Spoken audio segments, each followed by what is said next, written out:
ഒരിക്കൽ കൂടെ നമുക്ക് ദൈവം നൽകിയ ഈ നല്ല അവസരത്തിനായി ദൈവത്തിന് സ്തോത്രം ചെയ്യുന്നു.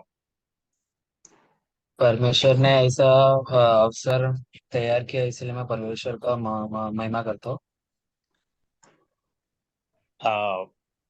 ബോംബെയിലും നാസിക്കിലും ഖാർഗറിലും വസയിലുമുള്ള എല്ലാവരെയും ഓർക്കാറുണ്ട്. मुंबई, नासिक, खारघर और वसई के भाइयों को मैं हमेशा याद करता हूँ। അങ്കമാലി അടിമാലിയിലുള്ളവരെ ഓർക്കാറുണ്ട്. अंगमाली और अडिमाली के भाइयों को भी मैं याद करता हूँ। ഓക്കെ, നമുക്ക് ക്രിസ്തുവിന്റെ സഹോദരന്മാരായിരിക്കാൻ ദൈവം കൃപ നൽകി. हमें मसीह का भाईचारे में एक अंग मिला, ये बहुत बड़ी बात है भाई। ഓക്കെ, ഇന്ന് രാത്രിയില് സുതാര്യത എന്ന വിഷയം സംസാരിക്കാനാണ് ആഗ്രഹിക്കുന്നത്. ട്രാൻസ്പെറൻസി. आज मैं ट्रांसपेरेंसी के विषय में मैं बात करना चाहता हूँ। അതിന് ഹിന്ദിയിൽ എന്താ വാക്കല്ലേ? ഹിന്ദിയില് ട്രാൻസ്പെറൻസിക്ക് എന്താണ്? ट्रांसपेरेंसी हिंदी ले पारदर्शी ना। सॉरी ब्रदर, पारदर्शी पारदर्शी पारदर्शी। ഓക്കെ, അതിന് ആധാരമായിട്ട് നമുക്ക് വെളിപ്പാട് പുസ്തകം 21-ാം അധ്യായത്തിലേക്ക് വരാം. इसके विषय में हम प्रकाशित वाक्य 21वां अध्याय में आते हैं। 21-ാം അധ്യായത്തിന്റെ 21, 22, 23 വാക്യങ്ങൾ ഞാൻ വായിക്കുന്നു. വെളിപ്പാട് പുസ്തകം 21-ാം അധ്യായത്തിന്റെ 21 മുതൽ 23 വരെയുള്ള വാക്യങ്ങൾ. प्रकाशित वाक्य 21वां अध्याय 21 से लेके 23 तक.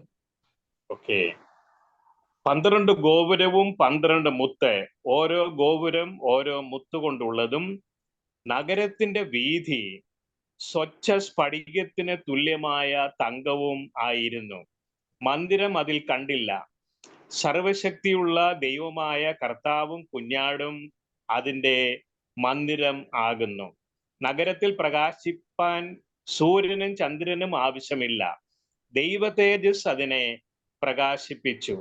കുഞ്ഞാട് അതിൻ്റെ വിളക്കാകുന്നു. ജാതികൾ അതിൻ്റെ വെളിച്ചത്തിൽ നടക്കും. 21 से 24. എല്ലാവരും ഈ വാക്യം ശ്രദ്ധിച്ചു കാണുമെന്ന് ചിന്തിക്കുന്നു. सब ये वचन को ध्यान से पढ़े, मैं विश्वास करता हूँ. വെളിപ്പാട് പുസ്തകത്തിന്റെ വ്യാഖ്യാനങ്ങളൊന്നുമല്ല പറയാൻ ആഗ്രഹിക്കുന്നത്. प्रकाशित पुस्तक का कोई भाषांतर या फिर उसका बारे में विवरण नहीं करना चाहता हूँ मैं. എന്നാൽ ഈ 21-ാം അധ്യായത്തിലെ 21-ാം വാക്യം മുതൽ 23 വരെയുള്ള വാക്യങ്ങളിലെ ചില കാര്യങ്ങൾ എടുത്തു പറയാൻ ആഗ്രഹിക്കുന്നു. ये प्रकाशित पुस्तक में 21वां अध्याय का 21वां वचन से लेके 23 तक पढ़ते समय में उसके विषय में कुछ बातें मैं बताना चाहता हूँ. ഓക്കെ, ഇവിടെ നമ്മുടെ ഭാവി പ്രത്യാശയാണ് നമ്മൾ ഇവിടെ കാണുന്നത്. हमारा जो आशा है, हमारा जो भविष्य काल का जो आशा के विषय में मैं इधर बोलना चाहता हूँ. നാം ആയിത്തീരുന്ന കാര്യത്തെക്കുറിച്ചുമാണ് കാണുന്നത്. हम क्या बन जाएंगे उसके विषय में यहाँ पर लिखा है. ഓക്കെ, ഈ 21-ാം വാക്യത്തിൽ പുതിയ യെരുശലേമിന്റെ വീതിയെ കുറിച്ച് കാണുന്നുണ്ട്. और ये 21वां നടക്കുന്ന वाक्य സ്ഥലമാണ് में ये വീതി. നടക്കുന്ന സ്ഥലമാണ് വീതി. तो ये 21वां वचन में जो सड़क के विषय में बोला है उसके बारे में लिखा है. ഓക്കെ, उसका लंबाई के बारे में लिखा है. അതിന്റെ ആ വീതി സ്വച്ഛ സ്ഫടികത്തിന് തുല്യമായ തങ്കമായിരുന്നു. तो वो सड़क स्वच्छ कांच के समान चौके सोने की थी। ആ അതായത് തങ്കം എന്ന് പറഞ്ഞാൽ ശുദ്ധ സ്വർണമാണ്. और ये जो सोना जो चौके सोना मतलब उसका मतलब क्या एकदम शुद्ध सोना है। അപ്പോൾ ശുദ്ധ സ്വർണവുമാണ്, സ്ഫടികം പോലെ സുതാര്യവുമാണ്. और वो कांच के स्वच्छ कांच के समान वो पारदर्शिक थी। Are okay. पार दिखता है, आर पार दिखता है। आर पार दिखता। Okay, praise the Lord. ഇനിയും മറ്റൊരു കാര്യം, ഇവിടെ 22-ാം വാക്യത്തിലെ മന്ദിരം പുതിയ യെരൂശലേമിൽ കണ്ടില്ല എന്നാണ്. और മന്ദിരം उसमें 22 उधर 22वां वचन में उसमें लिखा है कि उसमें मैंने कोई मंदिर ना देखा। ഓക്കെ, എന്താണ് അത് അർത്ഥമാക്കുന്നത്? उसका अर्थ क्या है, उसका मतलब क्या है? അതെ, മന്ദിരം എന്ന് ഉദ്ദേശിക്കുന്നത് മോസ്റ്റ് ഹോളി പ്ലേസ് അല്ലെങ്കിൽ അതിവിശുദ്ധ സ്ഥലത്തെയാണ് ഉദ്ദേശിക്കുന്നത്. इधर जब ये मंदिर के विषय में जो लिखा है उसका वो अति पवित्र स्थान के विषय में लिखा है। ആ അപ്പോൾ പുതിയ യെരൂശലേം മുഴുവനും അതിവിശുദ്ധ സ്ഥലമാണ്. उसका मतलब क्या है, कोई मंदिर ना दिखा उसका मतलब ये है कि उधर पूरा नया यरूशलेम अति पवित्र स्थान से भरा है, वो अति पवित्र स्थान ही है।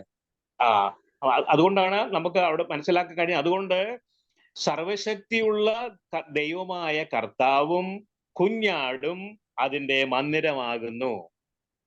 तो इसीलिए उसमें लिखा है सर्वशक्तिमान प्रभु परमेश्वर और मेमना उसका मंदिर है। ഓക്കെ, ഇനിയും ആ അവിടുത്തെ പ്രകാശത്തിന്റെ കാര്യമാണ്. അവിടുത്തെ പ്രകാശം കുഞ്ഞാടാണ് അതിന്റെ വിളക്ക്. और 23वां वचन में उसका प्रकाश के बारे में जब भी बोलते समय मेमना ही उसका दीपक है। ആ മാത്രവുമല്ല, ദൈവ തേജസ് കൊണ്ട് ആ പട്ടണം മുഴുവൻ പ്രകാശിച്ചു എന്നാണ്. और वो पूरा नगर परमेश्वर का तेज से भरा हुआ है, परमेश्वर का महिमा से भरा हुआ है। ഓക്കെ, ഇതാണ് ഇവിടുത്തെ നമ്മൾ ചിന്തിക്കാൻ പോകുന്ന വിഷയം. यही हम अभी जो विषय को हम मनन करेंगे। ഓക്കെ, തങ്കം കാണിക്കുന്നത് അല്ലെങ്കിൽ ശുദ്ധ സ്വർണം കാണിക്കുന്നത് ദൈവ സ്വഭാവത്തെയാണ്. जो चौके सोना है, जो शुद्ध सोना है वो परमेश्वर का स्वभाव को दिखाता है। ആ ശുദ്ധ സ്വർണം അത് സ്വച്ഛ സ്ഫടിക തുല്യമാണ്. और वो चौका सोना जो है वो स्वच्छ कांच के समान है, जो आर पार दिखता है। Praise the Lord. അതുകൊണ്ടാണ് അത് സുതാര്യമായിരുന്നത് കൊണ്ടാണ് കുഞ്ഞാടിന്റെ വെളിച്ചം അതിന്റെ വെളിയിലേക്ക് പോയിക്കൊണ്ടിരുന്നത്. क्योंकि वो आर पार दिखता है, कांच के समान है, इसीलिए जो मेमना का ज्योति है, जो मेमना का जो तेज है वो उसके बाहर तक जा रहा। 24-ാം വാക്യത്തിൽ പറയുന്നു, ജാതികൾ അതിന്റെ വെളിച്ചത്തിൽ നടക്കുമെന്ന്. और 24वां वचन में ऐसे लिखा है और जाति जाति के लोग उसकी ज्योति में चले फिरेंगे। ആ അപ്പോൾ കുഞ്ഞാടിന്റെ വെളിച്ചം ദൈവ തേജസ്സായി പ്രകാശിച്ച് അത് പുറത്തേക്ക് ആ പ്രകാശം വന്നതുകൊണ്ടാണ് ജാതികൾക്ക് ആ വെളിച്ചം കിട്ടിയതും ജാതികൾ ആ വെളിച്ചത്തിൽ നടന്നതും. और क्योंकि जो मेमने का जो तेज है, जो महिमा है, वो पूरा नगर में फैला है और वो कांच के समान है, तो कांच में से वो आर पार जाकर बाहर के जो जाति है वो लोग ये ज्योति में चलेंगे करके लिखा। Praise the Lord. ഇത് ആയിത്തീരേണ്ട ഒരു കാര്യമാണ്. और ये जो होने वाला जो संभव है उसके विषय में लिखा। ഇത് നമ്മുടെ ജീവിതത്തിലും ആയിത്തീരണമെന്നാണ് ദൈവം ആഗ്രഹിക്കുന്നത്. और परमेश्वर का इच्छा ये है कि ये जो घटना इधर जो होने वाला है वो पहले हमारे जीवन में हो। അതെങ്ങനെ സാധ്യമായി തീരും? तो वो कैसे संभव है? ആ അതിന് എന്തിനാണ് ഇതെല്ലാം ദൈവം നമ്മളെ കാണിക്കുന്നത്? परमेश्वर हमें ये सब चीजें क्यों दिखा रहा? ആ അതിന്റെ ഉത്തരം യെഹെസ്കേൽ പ്രവചനം 43-ാം അധ്യായത്തിന്റെ 10-ാം വാക്യത്തിൽ കാണാം. वो एजेकियल 43 का 10 में हम पढ़ते समय में उसमें लिखा है। അവിടെ ഇങ്ങനെയാണ് വായിക്കുന്നത്. ആ, യെഹെസ്കേൽ 43 അധ്യായത്തിന്റെ 10 വാക്യത്തിൽ, മനുഷ്യപുത്ര, ഇസ്രായേൽ ഗ്രഹം തങ്ങളുടെ അകൃത്യത്തെ കുറിച്ച് ലജ്ജിക്കേണ്ടതിന് ഈ ആലയം അവരെ കാണിക്ക എന്ന് നാം വായിക്കുന്നു. तो इसमें 10वां वचन में ऐसा लिखा है, मनुष्य के संतान, तू इसराइल के घराने को इस भवन का नमूना दिखा कि वे अपने अधर्म के कामों से लज्जित होकर उस नमूने को मापे। ഓക്കെ, അപ്പോൾ പഴയ നിയമത്തില് യെഹെസ്കേലിലൂടെ ദൈവത്തിന്റെ ആലോചന അറിയിക്കുന്നത്, അതായത് ഇസ്രായേൽ ഗ്രഹം തങ്ങളെ കുറിച്ച് തന്നെ മനസ്സിലാക്കേണ്ടതിന്, തങ്ങളുടെ അകൃത്യത്തെ കുറിച്ച് ലജ്ജിക്കേണ്ടതിനാണ് ദൈവം ആലയം അവരെ കാണിച്ചത്. तो इस पुराने नियम में हमें समझना है, जब भी परमेश्वर अपना मंदिर का प्रकटीकरण इसराइल को देते समय, एक कारण ये है कि इसराइल खुद का अधर्म के काम को देखकर वो लोग लज्जित हुए, इसीलिए परमेश्वर वो जो स्वर्ग का जो मंदिर है उसका नमूना दिखा रहा। മാത്രവുമല്ല, അവർ തങ്ങളെ കുറിച്ച് തന്നെ മനസ്സിലാക്കണമെന്ന് ദൈവം ആഗ്രഹിച്ചിരുന്നു. और वो ही नहीं, पर वो उसको देखकर खुद को मापे करके परमेश्वर बोल रहा। Praise the Lord. നാം ഇതുപോലെ അന്ധകാരത്തിലായിരുന്നു. इसी समान हम भी एक समय में अंधकार में थे। ആ, നമ്മള് പാപികളായിരുന്നു. हम पापी थे, എന്നാൽ നമ്മൾ രക്ഷിക്കപ്പെട്ടതിനാലാണ് നമുക്ക് തങ്ക സ്വഭാവം കിട്ടിയത്. पर हम जब भी नए जन्म पाए, हम उद्धार पाए, तभी हमारे अंदर वो सोने का स्वभाव आया। അതെ, അത് ദൈവ സ്വഭാവം നമുക്ക് കിട്ടി. वो परमेश्वर का स्वभाव हमारे अंदर आया। അത് നമുക്ക് ദൈവജീവൻ കിട്ടി. हमें परमेश्वर का जीवन मिला। അത് മാത്രമല്ല, ഈ ദൈവജീവൻ നമ്മിൽ പ്രവർത്തിക്കുമ്പോൾ നാം സുതാര്യമായിരിക്കണമെന്നും ദൈവം ആഗ്രഹിക്കുന്നു. और ये ही नहीं, हम जब भी परमेश्वर का जीवन से भरते समय हम हमारा जो स्वभाव है वो कांच के समान होना है। वो ആ, परमेश्वर का स्वभाव प्रकट करने के रीति में होना। അതെ, ഈ പുതിയ യെരൂശലേം സുതാര്യമായിരുന്നത് കൊണ്ടാണ് കുഞ്ഞാടിന്റെ വെളിച്ചം ജാതികൾക്ക് ലഭിച്ചത്. क्योंकि ये नया यरूशलेम पारदर्शित है, क्योंकि वो नया यरूशलेम आर पार दिखता है, इसीलिए वो जाति लोगों को वो ज्योति में वो लोग चल पाए। ഓക്കെ, ഇതേ പ്രാവർത്തികത, ഇതേ അനുഭവം ഓരോ വിശ്വാസികളിലും ഉണ്ടാകണമെന്ന് ദൈവം ആഗ്രഹിക്കുന്നു. यही जो कांच का अनुभव है, ये हर एक विश्वासी के अंदर परमेश्वर चाहता। ഓക്കേ. അതായത് നമുക്ക് ലഭിച്ച ഈ ഈ രക്ഷ, അത് വലിയ രക്ഷയാണ്. क्योंकि हमारे अंदर जो उद्धार आया है, एक बहुत बड़ा उद्धार है। അതെ, ആ, മാത്രവുമല്ല, ഈ രക്ഷ ഇത് ജ്ഞാനികൾക്കൊക്കെ മറച്ചു വെച്ച് ദൈവം ശിശുക്കളെ പോലുള്ളവരായി നമുക്ക് വെളിപ്പെടുത്തി എന്ന് ലൂക്കോസിന്റെ സുവിശേഷത്തിൽ പറയുന്നുണ്ട്. और लूका का पुस्तक में ऐसा लिखा है कि ये उद्धार का जो कार्य है, ये उद्धार है, परमेश्वर ने बुद्धिमान लोगों से ये छुपाकर हम जैसे शिशुओं को परमेश्वर ने ये बात प्रकट करके दिया है।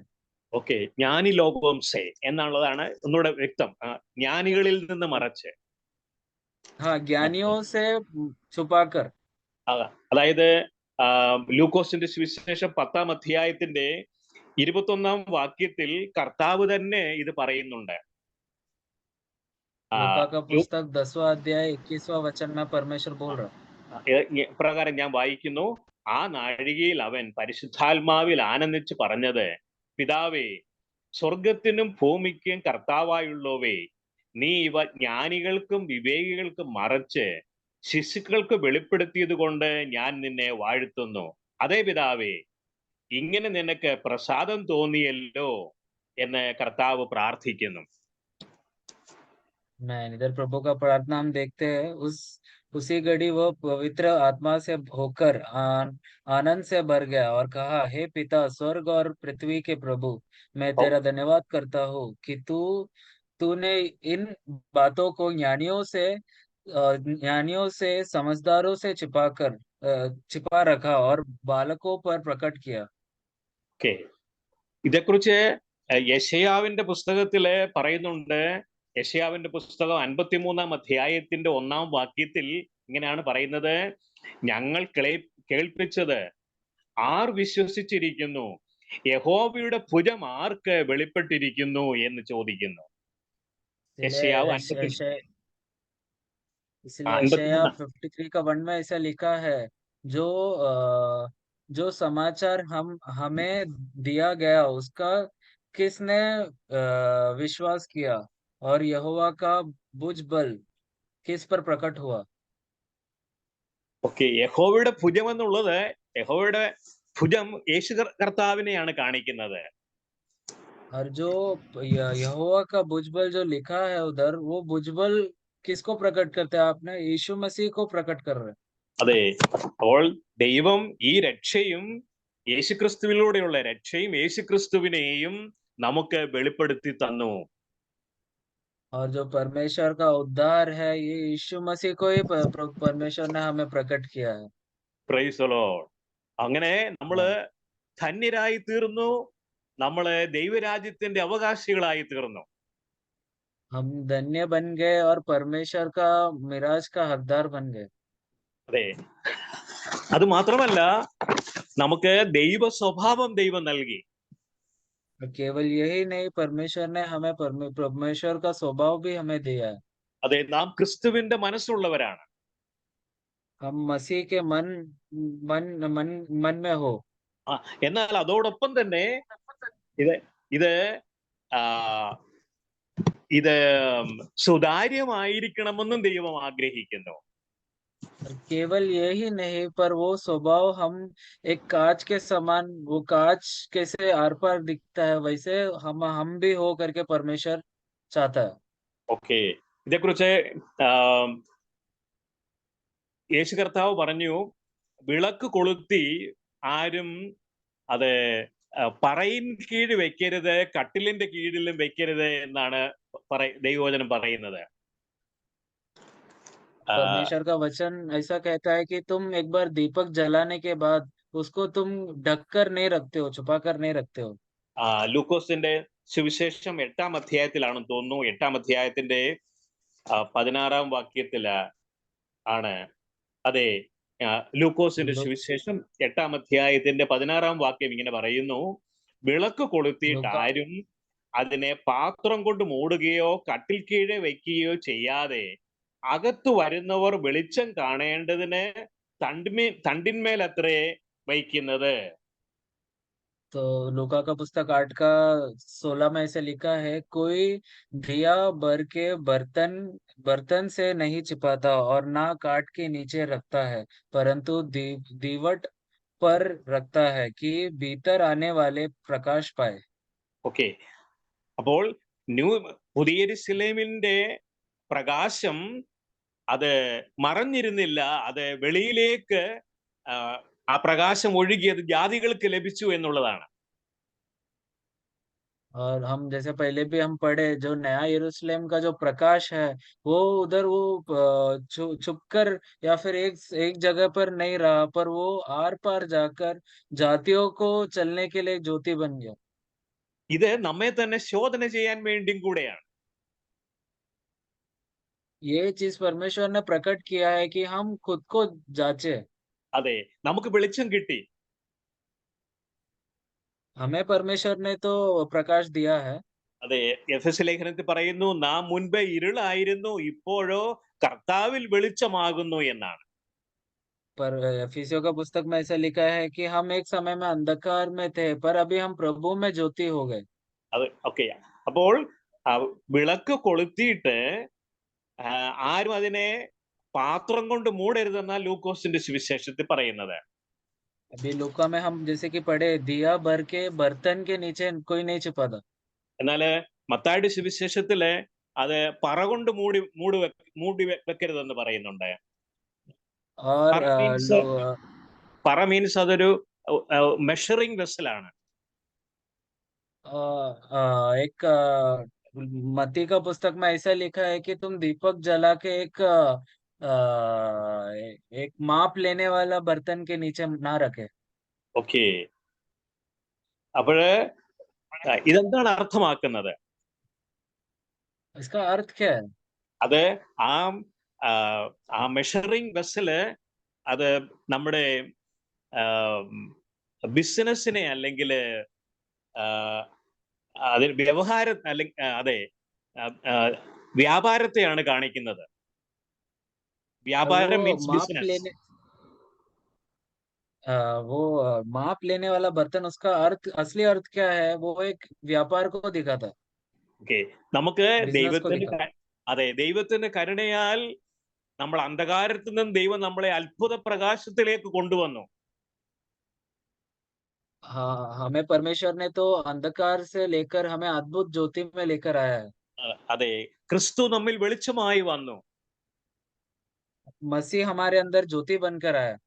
അതെ, ജ്ഞാനികൾക്ക് കിട്ടാത്ത വെളിച്ചവും രക്ഷയുമാണ് ദൈവം നമുക്ക് തന്നത്. जातियों को जो नहीं मिला वो ज्योति और उद्धार हमें परमेश्वर ने दिया। എന്നാൽ ഇതിനെ നമ്മൾ മറച്ചു വെക്കരുത് എന്നാ. और इसको हमें छुपा कर नहीं रखना നമ്മുടെ है। നമ്മുടെ വ്യാപാരം കൊണ്ട് ഇതിനെ മൂടരുത്. हमारा खुद का व्यापार से हमें इसको छिपा कर नहीं रखना है। ആ, അങ്ങനെ കർത്താവ് ഈ ഭൂമിയിലായിരുന്നപ്പോൾ ശിഷ്യന്മാരോട് പറയുകയുണ്ടായി. पर प्रभु जब इस संसार में था तभी अपने चेलों से ये कहा, അപ്പോൾ ഈ വെളിച്ചം മറ്റുള്ളവർക്ക് കൂടെ ലഭിക്കണമെന്നാണ് ദൈവം ആഗ്രഹിക്കുന്നത്. परमेश्वर का इच्छा ये है कि जो ज्योति हमें मिला है वो बाकियों को भी उसका लाभ हो। എന്നുവെച്ചാൽ നമ്മിലേക്ക് വന്ന ക്രിസ്തുവിന്റെ രക്ഷയും സ്വഭാവവും മറ്റുള്ളവരും അറിയണമെന്ന് നമ്മിൽ കൂടെ ദൈവം ആഗ്രഹിക്കുന്നു. जो उद्धार हमारे अंदर परमेश्वर लाया है, ये उद्धार बाकी जातियों को भी ये अनुग्रह हो और उनको भी ये मालूम पड़े, ये परमेश्वर चाहता है। ഓക്കെ. നമുക്കറിയാം അപ്പോസ്തലനായ പൗലോസ് ഒരിക്കല് ലിദിയ എന്ന് പറഞ്ഞ ഒരു സ്ത്രീയെ കണ്ടുമുട്ടിയതായിട്ട്. हाँ, हम जानते हैं प्रेरित पौलुस एक बार लिदिया करके बहन से मिले। അതെ, അപ്പോസ്തല പ്രവർത്തികൾ 16-ാം അധ്യായത്തിലാണത്. प्रेरित का कार्य 16 में वो है। അതെ, പൗലോസും ഒക്കെ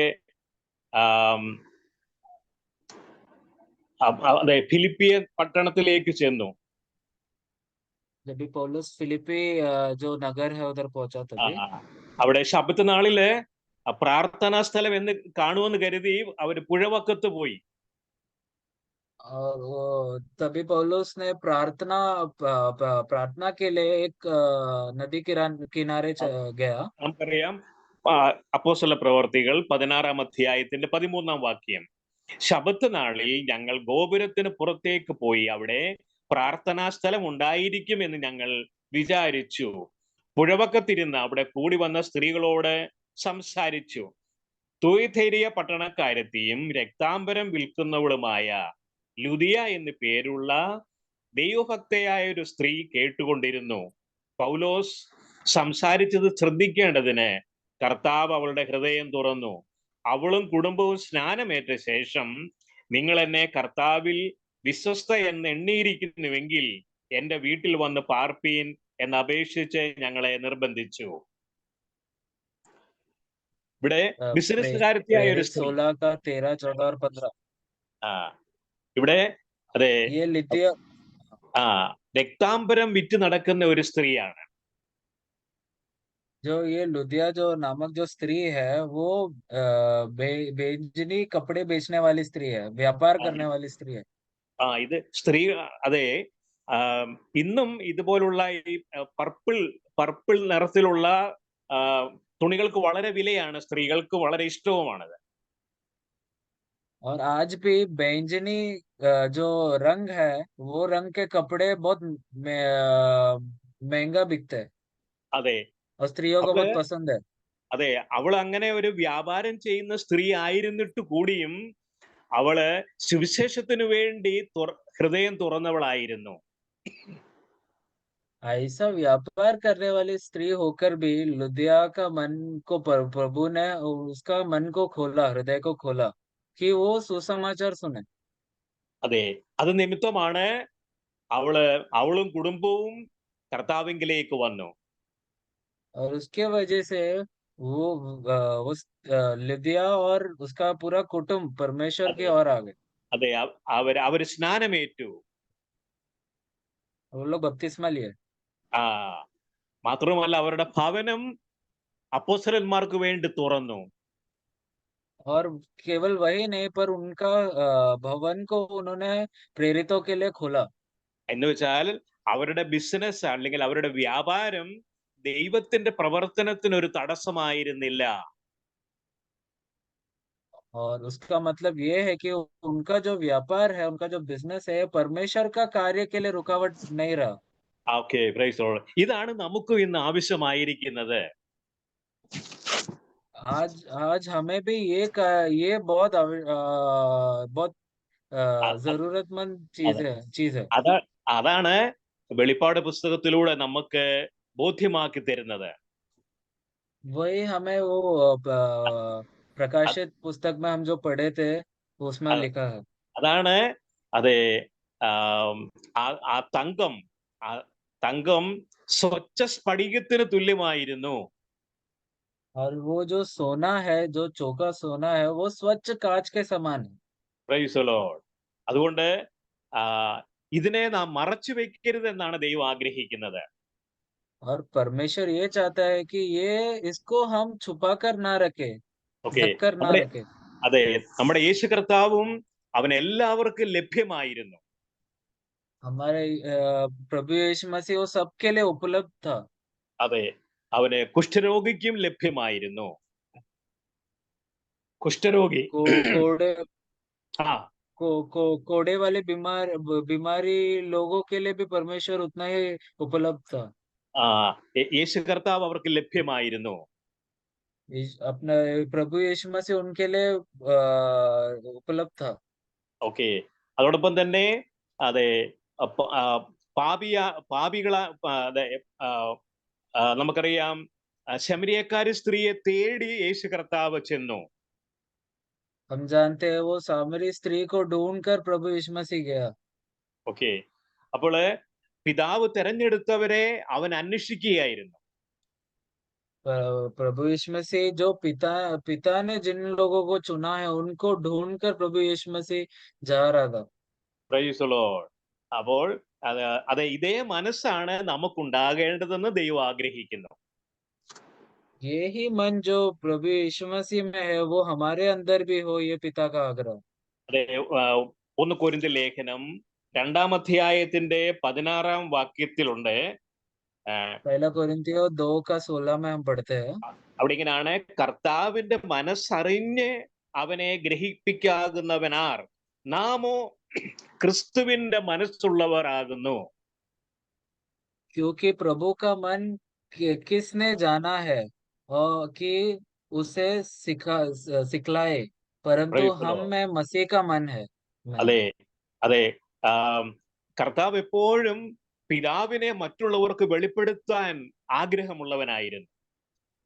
प्रभु यीशु मसीह हमेशा पिता को पिता को प्रकट करने का मन हमेशा यीशु मसीह में था। ഓക്കെ, ഒരു ഉദാഹരണമായിട്ട് യോഹന്നാന്റെ സുവിശേഷം 17-ാം അധ്യായത്തിന്റെ 26-ാം വാക്യം. യോഹന്നാ का सुसमाचार 17वां अध्याय 27 वाक्य 26. ഓക്കെ, അവിടെ ഇങ്ങനെയാണ് വായിക്കുന്നത്, നീ എന്നെ സ്നേഹിക്കുന്ന സ്നേഹം അവരിലാകുവാനും ഞാൻ അവരിലാകുവാനും ഞാൻ നിന്റെ നാമം അവർക്ക് വെളിപ്പെടുത്തിയിരിക്കുന്നു, ഇനിയും വെളിപ്പെടുത്തും. और 26 में से लिखा है कि और मैंने तेरा नाम उनको बताया और बताता रहूंगा कि जो प्रेम तुझको मुझसे था वह उनमें रहे और मैं उनमें रहूं। ഇതേ കാര്യം അല്ലെ 24-ഉം 25-ഉം വാക്യങ്ങളിൽ നമുക്ക് കാണാൻ കഴിയും. यही चीजें हम 24 और 25 में भी देखते हैं। ഓക്കെ, 25-ാം വാക്യം കൂടെ ഞാൻ വായിച്ച് കേൾപ്പിക്കാം. നീതിയുള്ള 25वां वचन।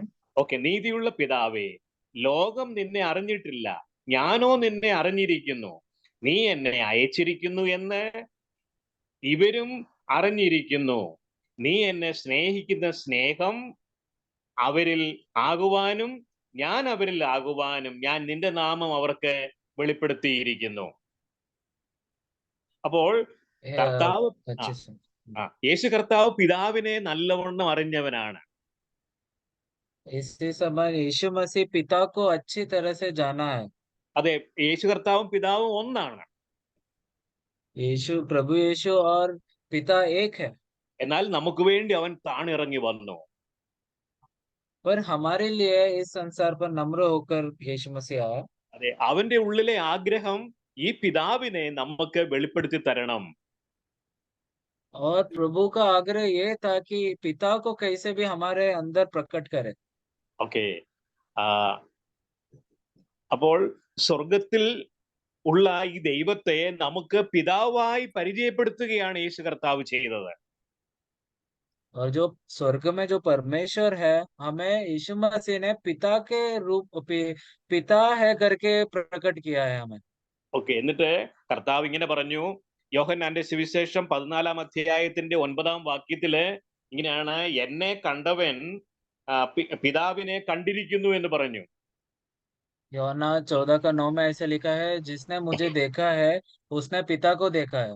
അപ്പോൾ യേശു കർത്താവിന്റെ ഉള്ളങ്ങളിലെ ആഗ്രഹം, യേശു കർത്താവ് പിതാവിനെ ജനം അറിയണം, തന്നിൽ വിശ്വസിക്കുന്നവർ അറിയണമെന്നുള്ള ആഗ്രഹം അവനുണ്ടായിരുന്നു. यीशु मसीह को ये आग्रह था कि सारे लोग पिता को जाने। ഒരു കാര്യവും അവന്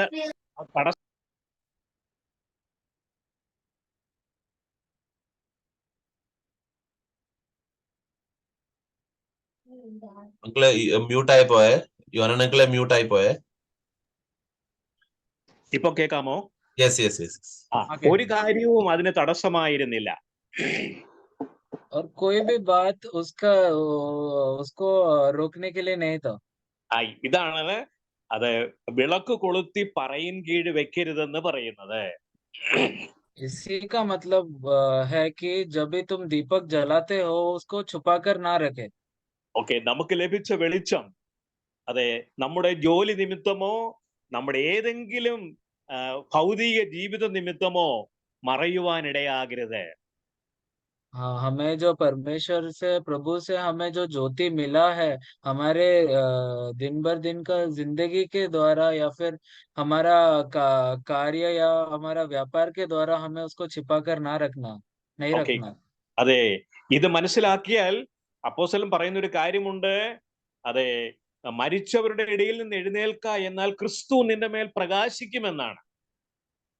इसी विषय में प्रेरित कहता है कि तुम मरे हुओं में से जाग जाओ और അതെ, यीशु मसीह तुम पर प्रकाशित होगा। അതെ, എഫെസ്യ ലേഖനം 5-ാം അധ്യായത്തിന്റെ 7-ാം വാക്യത്തിൽ അങ്ങനെ നാം വായിക്കുന്നുണ്ട്.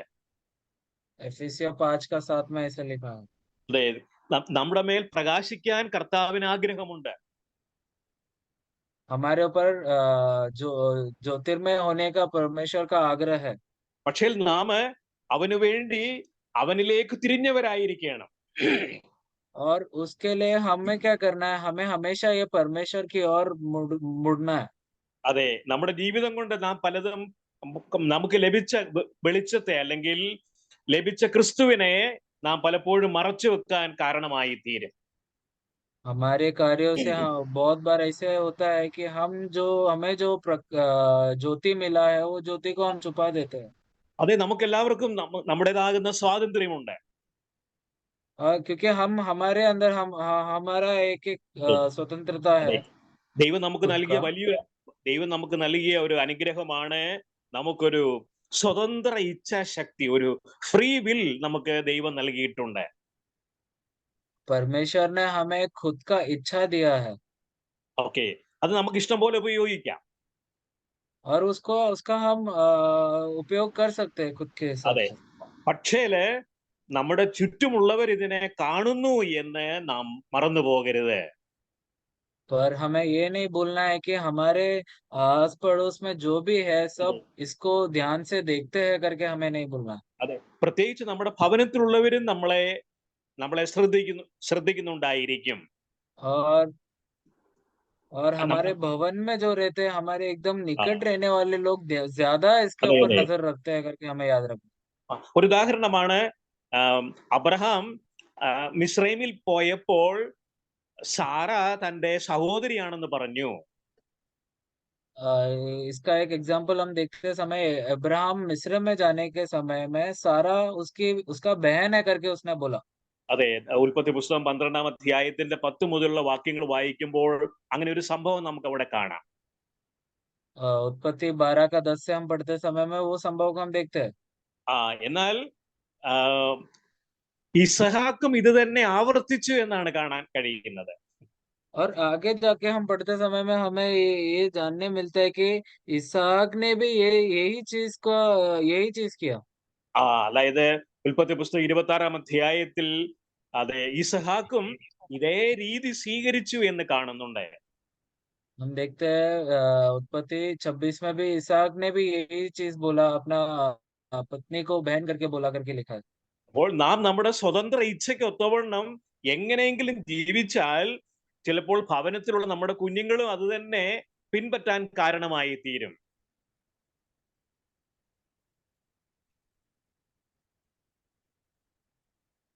ഹലോ, കേൾക്കുന്നുണ്ടോ? हेलो। ആ, കേൾക്കുന്നുണ്ടോ? I am sorry. കേൾക്കുന്നുണ്ട് അങ്കിൾ, കേൾക്കുന്നുണ്ട്. Yes uncle. ഓക്കെ ഇപ്പം കേൾക്കാം, ഇപ്പം കേൾക്കാം. ഓക്കെ. അപ്പോൾ നമ്മുടെ ഇഷ്ടത്തിന് നാം ജീവിച്ചാൽ ഒരുപക്ഷെ നമ്മുടെ മക്കള് അത് കണ്ട് നമ്മളെ പിന്തുടരുവാൻ കാരണമായി തീർന്നേക്കാം. इससे हमें क्या मालूम पड़ता है, कभी जब भी हम खुद के इच्छा से जीते समय भी हमारे बच्चे भी हम हमारे समान हम जो डिसीजंस लेते हैं वो लोग भी वही करेंगे करके हम देखते हैं। ഓക്കെ, നമുക്ക് ലഭിച്ച വെളിച്ചം നാം ഒരു കാരണവശാലും മൂടുന്നവരായിരിക്കരുതെന്ന് ദൈവം ആഗ്രഹിക്കുന്നു.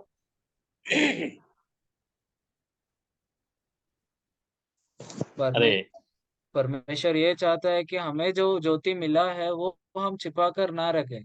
അതെ, യേശു കർത്താവ് നമുക്കായി തുറന്നവനായിരുന്നു. യേശു കർത്താവ് നമുക്കായി തുറന്നവനായിരുന്നു. അവന്റെ നെഞ്ചുപോലും നമുക്കായിട്ട് തുറക്കപ്പെട്ടു. ഹലോ. यीशु मसीह हमारे विषय में हमेशा खुला हुआ था। उन्होंने कभी भी अपने विषय में हमारे लिए कुछ भी बातें छुपा के नहीं रखा। അതെ, അവൻ നമുക്ക് വേണ്ടി പിതാവിനെ കാണിച്ചു തന്നു.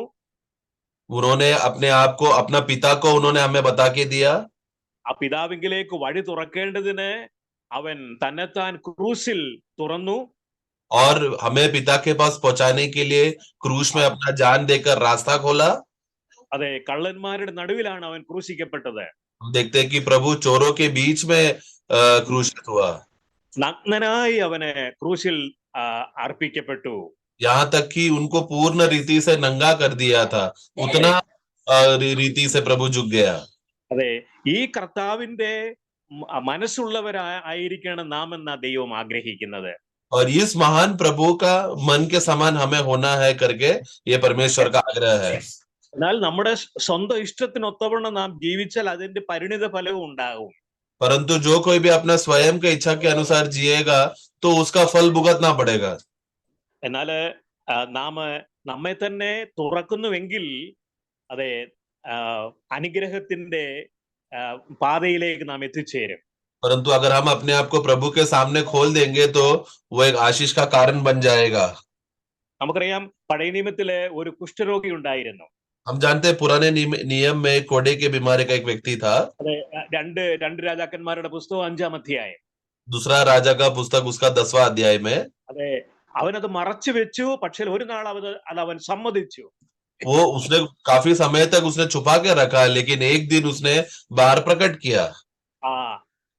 അവന് കുഷ്ഠരോഗിയാണെന്ന് അവനെ എല്ലാവരെയും അറിയിച്ചപ്പോൾ അവന് സൗഖ്യമായി. और जिस दिन उसने सभी लोगों को बताया जाके कि मैं कोड़े का बीमारी का व्यक्ति हूँ, उसी दिन उसी क्षण में वो चंगा पाया। Praise the Lord. അപ്പോൾ നമുക്ക് വേണ്ടി യേശു കർത്താവ് മാതൃക കാണിച്ചു, നമുക്കായിട്ട് അവൻ തുറന്നവനായിരുന്നു.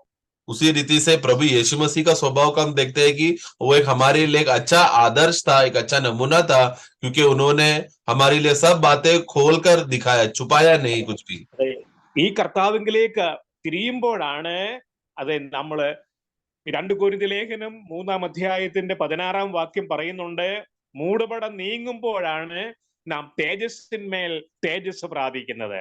और इस रीति से अगर हम मसीह की ओर अगर मुड़ जाएंगे तो जैसा हम लोग 2 कोरिन्थी उसका 13 का 16 में हम पढ़ते हैं कि जब कोई मसीह की ओर फिर लेता है तो उसका वो पर्दा हट जाएगा और वो महिमा से महिमा में भर जाएगा। അതെ, നമുക്കൊന്നും മറച്ചു വെക്കാൻ കഴിയത്തില്ല. हमें कुछ भी छुपा के रखने नहीं हो पाएगा। അതെ, നമ്മള് 1 തിമോത്തിയോസിന്റെ പുസ്തകം 5:25 പറയുന്നുണ്ട്, ഇങ്ങനെയാണ് വായിക്കുന്നത്. 1 തിമോത്തിയോസ് 5:25. पहला तिमोथी 5 का 25 में इस रीति से हम पढ़ते हैं, അതായത് ചിലരുടെ ഇങ്ങനെ ചില മനുഷ്യരുടെ പാപങ്ങൾ 24 ചില മനുഷ്യരുടെ പാപങ്ങൾ വിസ്താരത്തിന് മുൻപേ തന്നെ വെളിവായിരിക്കുന്നു, ചിലരുടെ പാപങ്ങളോ ക്രമേണയത്രേ, സൽപ്രവർത്തികളും അങ്ങനെ തന്നെ വെളിവാകുന്നു, വെളിവാകാത്തവയും മറഞ്ഞിരിക്കയില്ല. तो वहां पर हम देखते हैं 24-25 पढ़ते समय में कितने मनुष्यों का जो पाप जो है वो कभी प्रकट हो जाता है, वो कभी छुपता नहीं। वैसे 25वां वाक्य में जो किसी का भले काम के विषय में भी इसी रीति से है, वो कभी छुपता नहीं, एक दिन प्रकट होता ही है। അതെ, നമുക്ക് അതെ സങ്കീർത്തനക്കാരൻ പറയുന്നുണ്ട്, ഇരുട്ടുപോലും നിനക്ക് മറവായിരിക്കയില്ല എന്ന്. भजन संगीता में ऐसे एक वचन पढ़ते हैं कि अंधकार भी तुम्हारे लिए एक छुपने का स्थान नहीं रहेगा। അതെ, 69-ാം സങ്കീർത്തനത്തിന്റെ 5-ാം വാക്യത്തിൽ ഇങ്ങനെയാണ്, നമ്മുടെ അകൃത്യങ്ങളൊന്നും ദൈവത്തിന് മറവായിരിക്കുകയില്ല. 65-ന്റെ 69-ന്റെ 5 ആണെന്ന് തോന്നുന്നു. 69 का 5 है शायद कि ബാക്കി ഞാൻ കേട്ടില്ല. 69-ന്റെ 5-ാം വാക്യം ആണ്. Yes, oh God, thou knowest my foolishness and my sins are not hid from thee. അതെ അതെ അതെ, ദൈവം അതെ എന്റെ അകൃത്യങ്ങൾ നിനക്ക് മറവായിരിക്കുന്നില്ല എന്നാണ്. तो वहां पर लिखा है कि और मेरे जो दोष जो है तुझसे छुपा नहीं है. ഓക്കെ, അപ്പോഴ് നമുക്ക് ദൈവത്തിന്റെ സന്നിധിയിൽ ഒന്നും മറച്ചു വെക്കാൻ കഴിയത്തില്ല. तो परमेश्वर की उपस्थिति में हम लोग कुछ भी छुपा नहीं सकते. അങ്ങനെ മറച്ചു വെക്കാതെ നമ്മൾ കർത്താവിലേക്ക് തിരിയുമ്പോഴാണ് മൂടുപടം നീങ്ങിയ മുഖത്ത് നമുക്ക് ക്രിസ്തുവിനെ പ്രതിഫലിപ്പിക്കാൻ കഴിയുന്നത്. तो जब इस एहसास में जब हम रहते हैं समय में कि प्रभु के सामने कुछ भी छुपता नहीं, उस प्रभु के सामने जब हम आ जाते हैं तो पर्दा हट जाता है, कुछ भी ढका नहीं रहता, और और वो जब चमक परमेश्वर के मुंह से आया हुआ वो तेजस और महिमा हमारे चेहरे में चमक कर हम महिमा से महिमा में प्रवेश करते हैं. Praise the Lord. പൗലോസ് സുവിശേഷം പ്രസംഗിക്കുമ്പോൾ പോലും അതെ ഒരു ഒരമ്മയുടെയും അപ്പന്റെയും മനസ്സോടുകൂടെയായിരുന്നു സുവിശേഷം പ്രസംഗിച്ചത്. पौलुस जब भी सुसमाचार बांटता था उसका मनोभावना ऐसा होता था जैसा एक माँ और पिता अपना बच्चे को कैसा सिखाता है, वैसा पौलुस एक माता पिता के रूप में लोगों को सुसमाचार सुनाता था. അതായത് മാതാവിന്റെയും പിതാവിന്റെയും ഹൃദയമായിരുന്നു ആ സമയത്ത് പൗലോസിനുണ്ടായിരുന്നത്. यानी कि सुसमाचार बोलते समय में पौलुस का मन हृदय एक माता पिता का रीति में था. അതായത് 1 തെസ്സലോനിക്കർ 2-ാം അധ്യായത്തിൽ അതേക്കുറിച്ച് നമുക്ക് കാണാം. पहला थिस्सलुनीको 2 अध्याय में इस रीति से हम पढ़ते हैं. അതിങ്ങനെയാണ്, അത് 7-ാം വാക്യം. 1 തെസ്സലോനിക്ക ലേഖനം 2-ാം അധ്യായത്തിന്റെ 7-ാം വാക്യം, ഒരമ്മ തന്റെ കുഞ്ഞുങ്ങളെ പോറ്റും പോലെ ഞാൻ നിങ്ങളുടെ ഇടയിൽ ആർദ്രതയുള്ളവനായിരുന്നു, जिस रीति ആർദ്രതയുള്ളവരായിരുന്നു എന്ന. माता अपने बालकों का पालन पोषण करता है, उसी रीति से मैं तुम्हारे बीच में रहकर कोमलता दिखाई. जैसा एक माता पिता कोमलता और दयालु स्वभाव दिखाता है, वैसा पौलुस सुसमाचार बोलते समय में सुसमाचार बोला.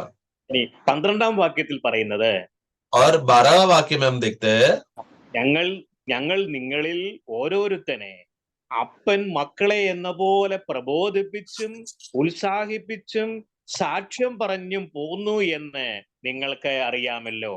हिंदी में और इंग्लिश में 11वां वाक्य है, इसमें लिखा कि जैसा पिता अपने बालकों के सही वार्तालाप करता है, उसी रीति से वो लोगों को उपदेश देता था और शांति देकर समझाता था. Praise the Lord. അപ്പോൾ അങ്ങനെയുള്ള മനോഭാവത്തോടെ അവരോട് സുവിശേഷം അറിയിച്ചതിനാല് അതിന്റെ റിസൾട്ട് ഉണ്ടായിരുന്നു. तो इस रीति से माँ और पिता का मनोभावना में जब वो लोगों को सुसमाचार बांटता था, उसका एक प्रतिफल उसको देखने मिला. 13ാം വാക്യമാണ് അതിന്റെ പരിണിത ഫലം കാണിക്കുന്നത്. और उसका परिणाम क्या हुआ उस मनोभावना रखने की वजह से, वाक्य 13 में हम पढ़ते हैं, ഞങ്ങൾ പ്രസംഗിച്ച ദൈവവചനം നിങ്ങൾ കേട്ടു, മനുഷ്യന്റെ വചനമായിട്ടല്ല, സാക്ഷാലാകുന്നത് പോലെ ദൈവവചനമായിട്ട് തന്നെ കൈക്കൊണ്ടതിനാൽ ഞങ്ങൾ ദൈവത്തെ ഇടവിടാതെ സ്തുതിക്കുന്നു, വിശ്വസിക്കുന്ന നിങ്ങളിൽ അത് വ്യാപരിച്ചു കൊണ്ടിരുന്നു. और क्योंकि इस रीति से परमेश्वर का मैं धन्यवाद करता हूं कि जब हमारे द्वारा परमेश्वर का सुसमाचार का वचन तुम्हारे पास पहुंचा, तो तुमने उसे मनुष्य का नहीं परंतु परमेश्वर का वचन समझकर ग्रहण किया, और वो तुम में से उस विषय में वो प्रभावशाली है. ഓക്കെ, നമ്മൾ സുവിശേഷം അറിയിക്കുമ്പോഴും നമുക്ക് ജ്ഞാനമുണ്ടെന്നല്ല അവരെ അറിയിക്കേണ്ടത്.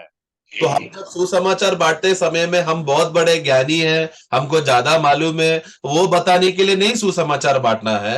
പിന്നെയോ ഇവിടെ പറഞ്ഞതുപോലെ ഒരു അമ്മയുടെയും അപ്പന്റെയും ഹൃദയത്തോടെ ക്രിസ്തുവിന്റെ മനസ്സോടെ നാം സുവിശേഷം അറിയിച്ചാൽ അതിനൊരു ഫലമുണ്ട്.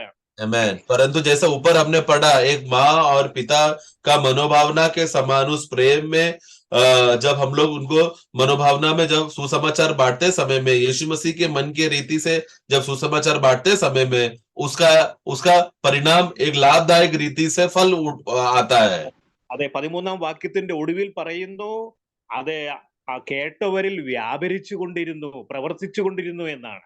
और उसमें हम देखते हैं कि 13 वाक्य में वहां पर लिखा कि जितने सुनने वाले लोगों के अंदर क्या हुआ, वो वचन प्रभावशाली हुआ, मतलब वो वचन फैलने लगा, अंदर कार्य करने लगा, उसका प्रभाव बढ़ने लगा. അതെ, ഈ രീതിയിൽ കർത്താവാണ് നമുക്ക് മാതൃക. Amen. इस विषय में प्रभु हमारे लिए एक आदर्श है. അതെ, ഇതേ മാതൃക തന്നെ നമുക്ക് ഫിലോമോനിലും കാണാൻ കഴിയുന്നുണ്ട്. और इसी आदर्श को हम लोग फिलोमोन में भी हम देखते हैं. ഫിലോമോന്റെ വീട്ടിലുള്ള അടിമകൾ അവര് വിശ്വാസത്തിലേക്ക് വന്നു. फिलोमोन के घर में रहने वाले जो गुलाम है, नौकर नहीं, जो गुलाम लोग थे, वो लोग भी मसीह में आ गए. അതെ, അന്നത്തെ കാലം അടിമയെ അടിക്കാനും കൊല്ലാനും എല്ലാത്തിനും സ്വാതന്ത്ര്യമുള്ള കാലമായിരുന്നു. वो जमाने का खासियत क्या था, जब किसी के घर में गुलाम होता था तो मालिक अपना मन मर्जी के साथ गुलामों के साथ सलूक कर सकता था, उन्हें मार सकता था, यहाँ तक कि हत्या भी कर दिया तो भी वो गलत नहीं था. എന്നാൽ ഫിലോമോന്റെ അടിമകൾ അവര് ഫിലോമോന്റെ സഹോദരന്മാരായി തീർന്നു. परंतु फिलोमोन के घर में गुलाम जो थे, वो फिलोमोन का भाई बन गया मसीह में. ഈ രീതിയിലാണ് നമുക്ക് ലഭിച്ച വെളിച്ചം മറ്റുള്ളവർ കാണേണ്ടത്. इसी रीति से है हमें मिला हुआ जो प्रकाश, वो दूसरे लोग में दिखना चाहिए. ഇതാണ് പുതിയ യെരുശലേമിലേക്ക് നോക്കുമ്പോൾ നാം പഠിക്കേണ്ട പാഠം. तो यही तो हमने नवा यरूशलेम की ओर देखते समय में जो हमने सबक हमने सीखा कि वो एक सच्चे कांच के समान है. അതാണ് സുതാര്യത കാണിക്കുന്നത്. जो यानी कि ट्रांसपेरेंसी, यानी कि आर पार देख सके, ज्योति एक जगह पे सीमित नहीं रहता बल्कि पार होकर बाहर निकलता है. കുഞ്ഞാട് വിളക്ക് ദൈവ തേജസ് ആ പട്ടണത്തെ പ്രകാശിപ്പിച്ചു. वहां पर मेमना, ज्योति और दीपक और परमेश्वर का प्रकाश पूरा नगर पे चमक गया. എന്നാൽ ആ വെളിച്ചത്തിൽ ജാതികൾ നടന്നു. और वो ज्योति इतना तेजोमय था कि जाति जाति लोग उस ज्योति में वो लोग चलते थे. അതെ, എന്നുവെച്ചാൽ അന്ധകാരത്തിൽ ഇരുന്നവർക്ക് ആ വെളിച്ചം ലഭ്യമായി. यानी कि जो अंधकार में फंसे हुए लोगों को ज्योति का उपलब्धि मिला. അതെ, ഈ മാതൃകയാണ് ദൈവം നമ്മിൽ നിന്ന് പ്രതീക്ഷിക്കുന്നത്. यही आदर्श है परमेश्वर हमसे भी चाहता है. ക്രിസ്തുവിന്റെ മനസ്സുള്ളവരായി നമുക്ക് നിലകൊള്ളാം. इसलिए आओ हम भी मसीह के मन के समान बने रहे. അതെ, നമ്മളിലും ഇങ്ങനെയുള്ള കാര്യങ്ങളുണ്ട്. അത് നീങ്ങിപ്പോകാൻ എന്ത് ചെയ്യണം? तो हमारे अंदर भी इस रीति का स्वभाव हो जाता है, तो उसको कैसा हटाना है? അതെ, നമുക്ക് ഒന്നും കഴിയത്തില്ല, എന്നാൽ കർത്താവിന് കഴിയും. हमसे स्वयं से कुछ नहीं होगा, बस ഞാൻ प्रभु से ही मुमकिन है. ഞാൻ ഇതേക്കുറിച്ച് ചിന്തിച്ചപ്പോൾ എനിക്ക് ചിന്തിക്കാൻ കഴിഞ്ഞ ഒരു കാര്യം, പെന്തക്കോസ്ത് നാളിൽ അർപ്പിച്ച 2 പുളിപ്പുള്ള അപ്പം. हाँ, इस विषय में जब मनन करते समय में मुझे एक वाक्य जो मेरे मन में आया था, जब हम देखते हैं कि निर्गमन का पुस्तक में पेंतकोस्त के दिन में 2 खमीरी रोटी लिया जाता था. അത് 2 പുളിപ്പുള്ളതാണ്. वो खमीरी और रोटी जो 2 लिया गया था, दोनों खमीर से भरा हुआ था. എന്നാൽ ആ പുളിപ്പിന് ഒരു പരിഹാരം ഉണ്ടായിരുന്നു. परंतु उस खमीर को एक रीति से हल किया गया था.